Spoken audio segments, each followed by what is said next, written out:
Pasemos a otro tema, Manolito, Antonio, un tema también de coyuntura de los últimos días, muy importante. Usted sabe que en Colombia, por las dinámicas que tiene Colombia, las dinámicas sociales, los temas coyunturales que generan unas revoluciones en los medios de comunicación, la atención, la dirección de todos los micrófonos. La semana siguiente, Manolito... Hoy estamos en paro, dentro de 8 días estamos en fútbol. Exactamente. Juegan la elección, sí, es así.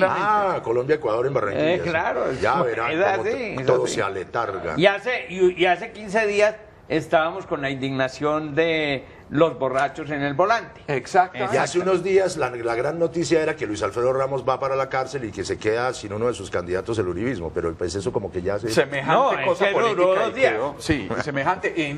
Inicio prácticamente diálogos con el ELN y no hemos tenido ni nosotros tiempo de hablar de ese tema. Exactamente. Pero bueno, a veces la labor de los medios de comunicación es informar, pero también a veces detenerse en temas que pusieron una coyuntura en un momento, pero que siguen siendo importantes, aunque la urgencia de la noticia dirija sus cámaras y sus micrófonos hacia otro lado.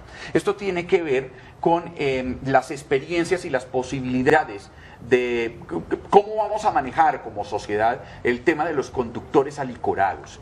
Los vamos a considerar criminales por el solo hecho de que ellos utilicen un vehículo en estado de alicoramiento, o habrá otras consideraciones. ¿Cómo vamos a solucionar ese problema que ha costado miles y miles de vidas en Colombia, que genera tragedias para familias, que deja personas malheridas, que estas personas que se convierten en verdaderos asesinos con un vehículo de no sé cuántas toneladas y cuántos caballos de fuerza a velocidades inimaginables? ¿Cuál fue la experiencia de España? ¿Qué proponen en Colombia? 2 personas invitadas en este momento. Cándido Conde Pompudo Turón, magistrado del Tribunal Supremo, exfiscal general de España. Lo tenemos con nosotros, muy amable, bienvenido, es un placer tenerlo con nosotros, porque usted tiene mucho que aportar desde la experiencia que tuvo España. Magistrado, ¿cómo está? Muy bien, muchas gracias, encantado de encontrarme en Bogotá. Muchísimas gracias. Y también tenemos con nosotros a Marí Botajicio, es directora de la Liga contra la Violencia Vial.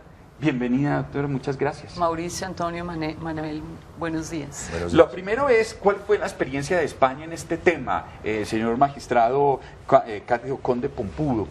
¿Cuál fue la experiencia de España? Porque España ha logrado en poco tiempo superar la protección a los transeúntes en Europa, con medidas que tomó para tratar el tema de los conductores que conducen en el estado de alicoramiento. Mire usted, yo he sido fiscal general del Estado en España durante 2 periodos, de 2004 a 2012.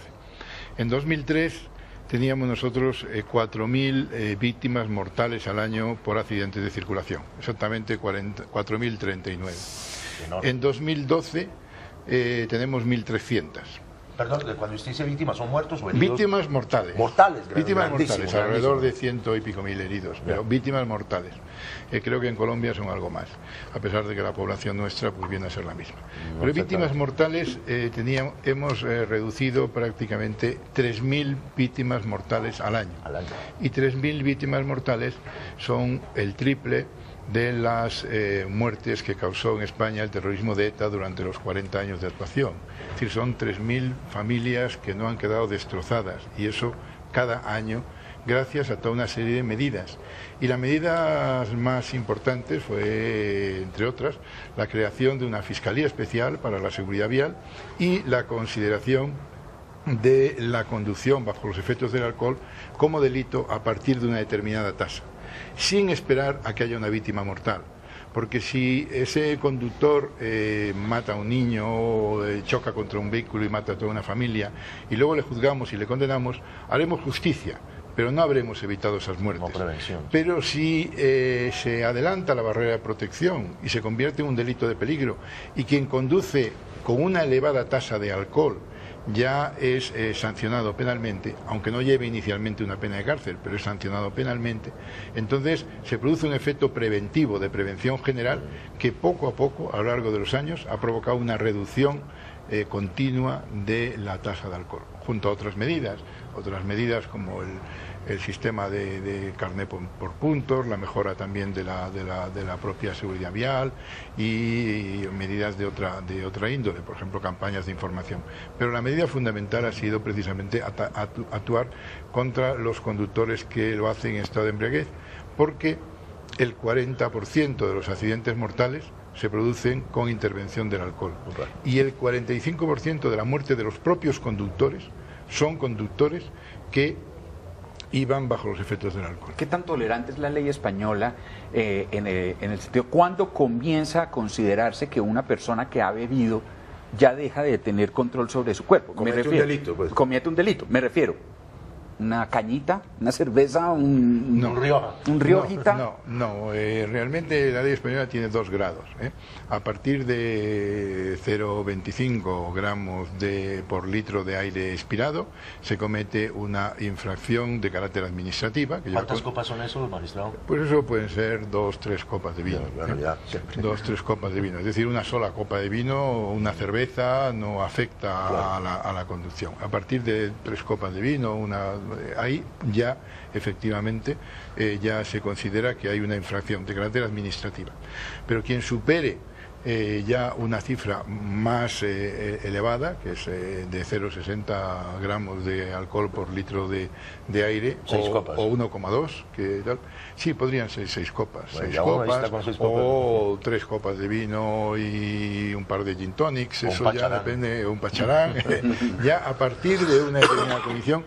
Hay estudios que determinan que hay una cifra por encima de la cual cualquier persona de cualquier edad, de cualquier situación, está absolutamente incapacitado para conducir. A partir de ese momento, esa persona se convierte en un peligro mortal para las víctimas y ese peligro mortal determina que deba ser sancionado penalmente. Es un arma, prácticamente. Es un arma, es un asesino potencial, incluso es un suicida, porque además, la mayor parte de las veces es el mismo el que puede resultar muerto. Sí. Lo que hay en Colombia en este momento, la legislación que hay en Colombia, algunos la llaman que es débil, otros dicen que de pronto, algunos se van más por la línea de que sea con multas y otros por la situación penal. Usted, doctora Mari, ¿qué cree que puede ser la salida, digamos, que permita que baje como en España esa situación? Bueno, mire, primero nosotros desde el 2007 hemos liderado la iniciativa efectivamente de que en Colombia se consideren los delitos contra la seguridad vial y parte de estos delitos son la conducción alcohólica, efectivamente como dice el señor exfiscal, a partir de una cierta tasa. Mire, nosotros en Colombia tenemos que entender, y Antonio, le cuento a usted cuáles son las cifras en Colombia. En Colombia cerca de 6.000 personas mueren víctimas de la violencia vial. Es la segunda causa de homicidio violento en el país. Es la primera causa de muertes de niños entre los 5 y 14 años. Es decir, que el flagelo no es baladí, no es de menor cuantía. En la ciudad de Bogotá, según las cifras de la Secretaría de Movilidad, diariamente el alcohol cobra una víctima. El año pasado fallecieron 369 personas y este año vamos en 260 y tantos. No solamente estoy hablando de la víctima agresor, sino de la víctima, ¿de acuerdo? Sí. Nosotros en seguridad vial tenemos que entender, y lo explicaba muy bien el señor exfiscal, y es que lo que mata es la velocidad. No hay otro factor que mate. ¿Por qué? Porque hay una energía que se libera cuando usted va a cierta velocidad. Acuérdese que la energía cinética es un medio de la masa por la velocidad. Exactamente. Entonces, ¿qué es lo que se ha determinado? Lo que se ha determinado es que cuando usted se tomó una copita, como que usted medio compensa el riesgo. Pero hay un momento en que, dada la alteración neurológica que produce el alcohol u otras sustancias psicotrópicas en el organismo, ¿qué es lo que hace el ebrio al volante? Pone el pie en el acelerador. Y cuando pone el pie en el acelerador, por eso usted no ha visto en todos los casos, en el caso de Fabio Salamanca, en el caso de Rodolfo Sebastián Sánchez Rincón, y en muchos casos, siempre realmente el tema es la velocidad.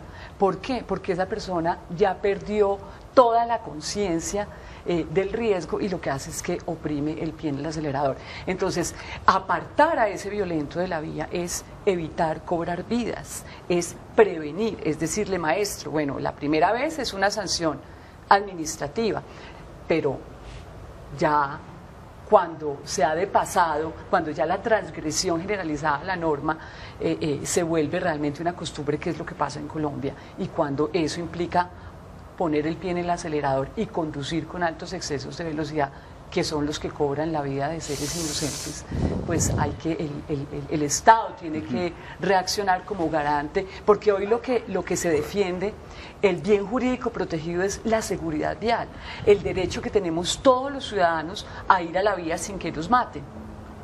Sí. Señor magistrado Cándido Conde Pumpudo, magistrado del Tribunal Supremo y exfiscal general del Estado español. Usted viene aquí a compartir, me imagino, esas experiencias en Colombia, a contarles cómo le fue en España para tratar este caso concreto. Usted, digamos, en líneas generales, podría como indicar qué es lo que ustedes han tenido positivamente para poder comentarle al país y decirle a las autoridades, a quienes diseñan los códigos, las leyes en el Congreso de la República, cómo es la mejor manera de atender un problema como estos. Sí. Mauricio, yo he venido aquí en principio invitado por la Contralora, Sandra Morelli, también para hablar de un Congreso Mundial contra la Corrupción. Sí. En ese Congreso estamos la corrupción, flagelo mundial, y yo como magistrado y como experto en temas de corrupción, porque en España también tenemos graves problemas de corrupción y hemos tenido que luchar, pues estoy participando en ese Congreso. Al mismo tiempo, efectivamente, como creador en su día de la Fiscalía de Seguridad Vial y, digamos, promotor de toda una serie de actuaciones en el ámbito de la Fiscalía Española, participo con la doctora Bonefici de este asunto y por lo tanto tengo interés en aportar de alguna manera la idea de que cada víctima mortal que se evita en la circulación realmente es un valor importante para la sociedad. ¿Qué es lo que nosotros hemos hecho? Como le digo, pues concienciar al ciudadano a través de la función de la prevención general positiva que hace el derecho penal, de que conducir bajo los efectos del alcohol puede tener para él unas gravísimas consecuencias. No solo las gravísimas consecuencias del accidente, porque el alcohol tiene un efecto euforizante y una vez que uno bebe, pues realmente en ese momento piensa que lo va a hacer todo bien y no tiene ningún miedo al riesgo, sino el darse cuenta de que sus amigos, sus conocidos, en un momento determinado han sido sorprendidos bajo el efecto de bebidas alcohólicas, han perdido el carné, han sido sancionados penalmente y que en ese caso, si vuelven a conducir o vuelven a conducir bajo efectos del alcohol, acabarán en prisión. En este momento en España hay 700 condenados en la cárcel por delitos contra la seguridad vial, normalmente por los hechos más graves, aquellos que han causado víctimas mortales, supuestos de reincidencia, pero que se puede llegar a entrar en prisión por conducir bajo los efectos del alcohol. Magistrado, justamente en ese sentido hay un debate en Colombia que usted seguramente conoce. Tenemos un problema carcelario grandísimo, tenemos un problema de acumulación de procesos justamente en la Fiscalía, no existiendo pues una Fiscalía especializada en esta materia. Teniendo en cuenta esas condiciones con respecto a las penas, a las sanciones o penas, ¿cómo ve usted? Me imagino que el caso español es diferente, donde seguramente la justicia va más rápido y las cárceles operan mejor. Lo veo un poco dubitativo, pero ¿cómo es la relación entre fiscalía, cárceles y penas para los quienes cometen esos delitos? Indudablemente en todos los sitios tenemos los problemas, no vayamos a decir que en España los tenemos en todos los sitios problemas de saturación carcelaria, somos herederos de ustedes, saturación carcelaria, y afortunadamente lo hace muy bien, con saturación carcelaria y también de saturación de la justicia. ¿Cómo hemos solucionado? Bueno, como le digo, solo los supuestos más graves terminan realmente en prisión, normalmente casos de reincidencias, casos de conductores que han causado víctimas mortales, y son menos del 1% de la población carcelaria, porque hay más de 70.000 personas, menos del 1% de la población carcelaria, y además penas que normalmente tienen una duración corta, no satura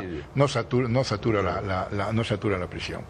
Y luego, en cuanto a las causas, lo cierto es que es verdad que hay un número muy elevado de causas por delitos, sobre todo en los supuestos de conducción bajo los efectos de embriaguez sin resultados lesivos o mortales, solamente por conducir por encima de la tasa de la tasa legal, que es bastante alta, para el delito es bastante alta. Pero esos casos se resuelven normalmente a través de un procedimiento especial muy rápido, porque no es lo mismo juzgar un caso de corrupción o de terrorismo que juzgar un caso como este. Y normalmente se produce una conformidad, porque el juicio es muy fácil. Si las pruebas que se han hecho técnicas del alcoholímetro dan por encima de la cifra, la mayor parte de los ciudadanos no tienen nada que alegar, porque no hay muchas posibilidades de discutir. Mire usted, se ha hecho una prueba, se ha hecho una segunda prueba, se ha hecho un control de sangre si se ha pedido, está por encima de la tasa, ¿qué puede usted decir?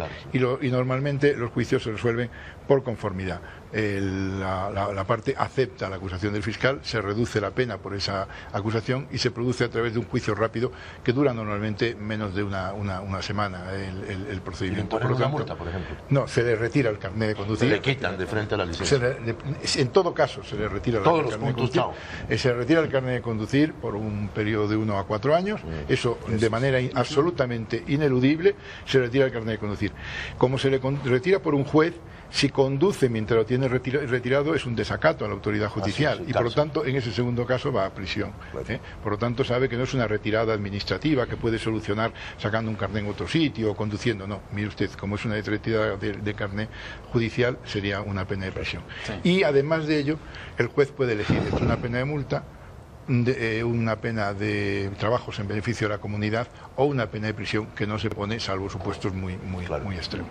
Pues señor Cándido Conde Pompudo, magistrado del Tribunal Supremo y exfiscal general del Estado español, muchísimas gracias por haberse acercado y hablar con nosotros sobre este tema tan importante, compartiendo las experiencias que ha vivido el Estado español sobre este tema y ha sido muy exitoso. Muchas gracias.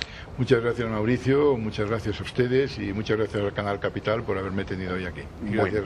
Y pues lo mismo también, Mari Botajicio, directora de la Liga Colombiana contra la Violencia Vial. Yo creo, doctora, que tendríamos que invitarla a usted más extensamente más adelante, porque los temas son amplios, el tiempo avanza, corre, tenemos todavía muchos temas que compartir con nuestros televidentes y yo creo que tendríamos que cuadrar para hablar de cuál es la situación en Colombia y hacer una cita y tener un programa, si nos acepta la invitación más adelante, sería la próxima semana, puede ser, sería fantástico. Encantada, Mauricio, Manuel, Antonio, muchísimas gracias, señores fiscal. Muchísimas gracias. Bueno.